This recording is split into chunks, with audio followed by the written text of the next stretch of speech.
আসসালামু আলাইকুম, কেমন আছেন সবাই?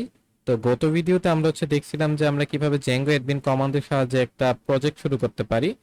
আর এই ভিডিওতে আমরা জানবো যে জেঙ্গো অ্যাডমিন কমান্ডের সাহায্যে যখন আমরা একটা প্রজেক্ট শুরু করছিলাম জেঙ্গোর, তখন কিন্তু জেঙ্গো বাই ডিফল্ট ভাবে আমাদেরকে একটা ফোল্ডার আর কিছু ফাইল তৈরি করে দিছে। এখন ওই ফোল্ডার আর ফাইলগুলোর কাজ কি বা কোনটা কোন কাজে ব্যবহার করা হয়, ওই ব্যাপারটা আমরা এই ভিডিওতে জানার ট্রাই করবো আর কি।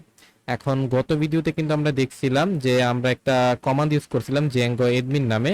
এটা আমরা ইউজ করতে পারি আমরা যখন পিপ ইনস্টল তারপরে জেঙ্গো রেস্ট ফ্রেমওয়ার্ক, মানে জেঙ্গো রেস্ট ফ্রেমওয়ার্কটা যখন আমরা ইনস্টল করব, তারপর থেকে কিন্তু আমরা এই কমান্ডটা ব্যবহার করতে পারবো, যেটার নাম জেঙ্গো এডমিন। তারপরে স্টার্ট প্রজেক্ট, তারপর আমাদের একটা নাম দিতে হবে, তারপরে একটা ডট। তো এটার মধ্যে কি হইতেছে, আমার এক্সিস্টিং ডিরেক্টরিতে এই যে আমি যে নামটা দিছি কনফিগ, এই নামে একটা ফোল্ডার তৈরি হইতেছে, আর ওই ফোল্ডারের ভিতরে কিছু ফাইল তৈরি হইতেছে কয়েকটা।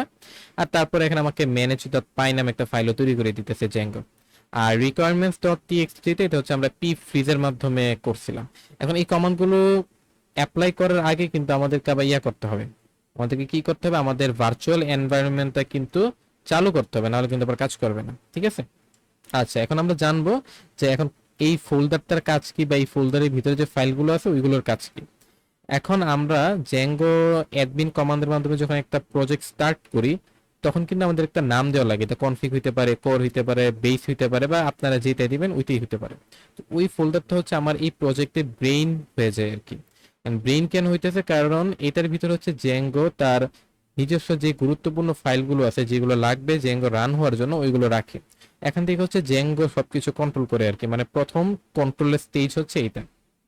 তো এখানে প্রথমে ইনিট ডট পাই থাকে, এটা যারা আমরা পাইথন, মানে আপনারা যারা পাইথন সম্পর্কে জানেন তাদের জানার কথা, বা পাইথন যারা শিখছেন। ইনিট ডট পাই কেন করছে, যেন আমাদের এই ফোল্ডারটা একটা প্যাকেজ আকারে ট্রিট করা হয়, আমরা যেন অন্য কোনো জায়গা থেকে এখান থেকে কোনো কিছু ইম্পোর্ট করতে পারি। তো কোন একটা ফোল্ডারকে বা ওই ফোল্ডারের আন্ডারে যে ফাইলগুলো আছে এগুলোকে ইম্পোর্টেবল করার জন্য এই ইনিট ডট পাইটা তৈরি করে, যেটা আমরা সচরাচর এত একটা টাচ করি না। তারপরে ASGI ডট পাই।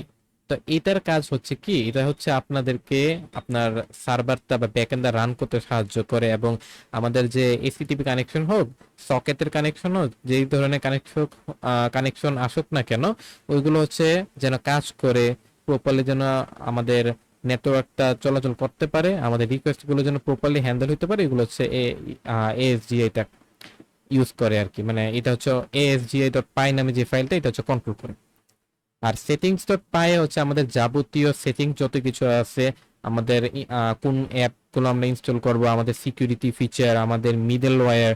এখন মিডল ওয়্যার কি আপনারা না জানলে এত একটা মাথা ঘামানোর দরকার নাই, বেসিক আপনারা জেনে রাখেন যে আমাদের প্রজেক্টের যে যাবতীয় সেটিংস আছে সবকিছু আমরা এই settings.py এর মাধ্যমে কন্ট্রোল করব।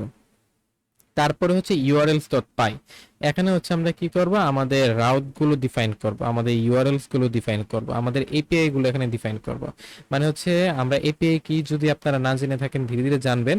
তবে মেইন কথা এটা বুঝে রাখেন যে আমাদের জেঙ্গো ইউআরএলস ডট পাইটাকে আপনারা রাস্তা হিসেবে গণ্য করতে পারেন। ঠিক আছে? ধরেন যে এটা একটা রাস্তা, মানে ইউআরএলস ডট পাই ফাইলের মাধ্যমে জেঙ্গো বুঝতে পারবে যে আমাকে কোন দিকে যেতে হবে, বা কোন রাউটে বা কোন ইউআরএল এর রিকোয়েস্ট আসলে আমার কি করতে হবে। তো ওইগুলো এখান থেকেই নিয়ন্ত্রণ করা হয় আর কি। আর ডাব্লিউএসজিআই ডট পাই যেটা, এটা এই ফাইলটার মতনই, এই এএসজিআই ডট পাই এর মতো।